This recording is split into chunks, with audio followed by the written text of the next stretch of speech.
जय हिंद दोस्तों। इस वीडियो में मैं आपको ये बताने जा रहा हूं कि कल पटना में दिन दहाड़े एक वकील की हत्या कर दी गई। आपको जान करके हैरानी होगी कि पटना में पिछले एक हफ्ते में ये चौथा हाई प्रोफाइल मर्डर केस है और बहुत सारे मर्डर्स हुए। मैं हाई प्रोफाइल की बात कर रहा हूं।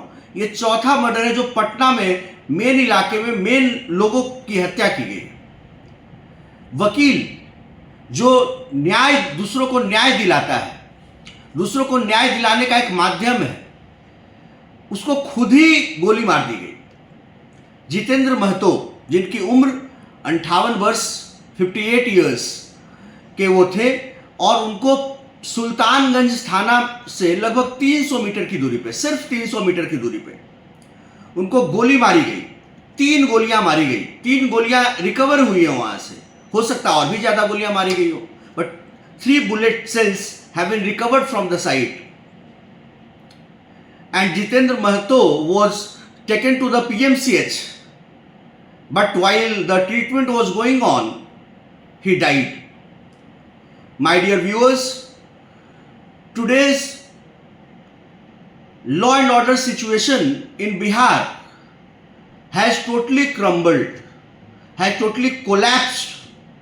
There is no law and order anywhere in the entire state.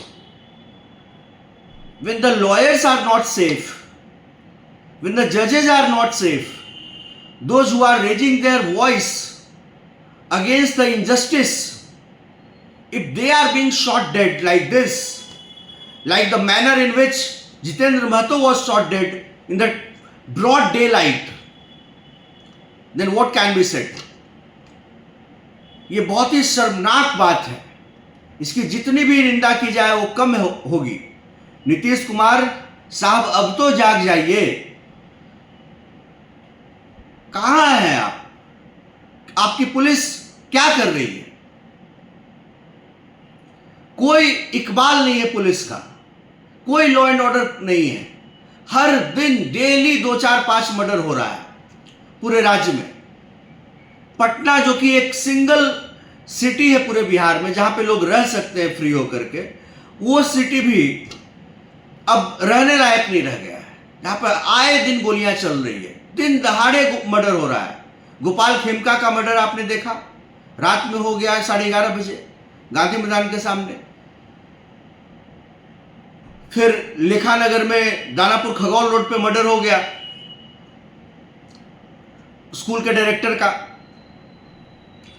फिर बीजेपी के नेता का मर्डर हो गया।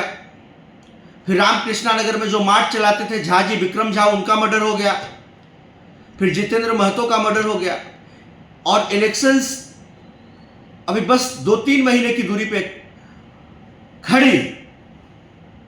आप खुद बताइए कि where the law and order situation is heading towards. Isn't this a sad state of affairs for which we all should be worried? My dear viewers, the nation today wants to know what is happening in Bihar. Why there is this law and order, the Sushashan Babu, why he is failing every day?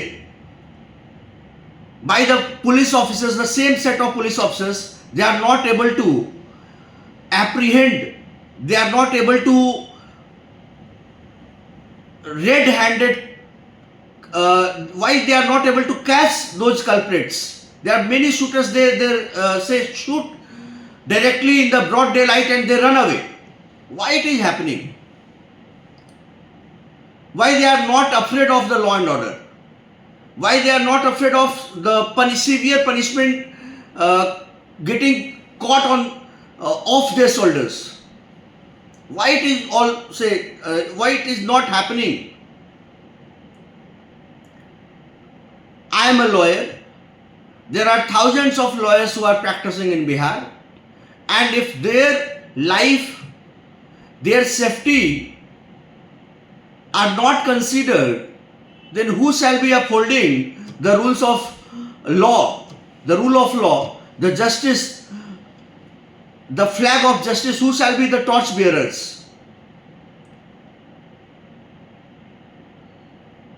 Nitish Kumar की सरकार को, BJP की सरकार को जवाब देना होगा।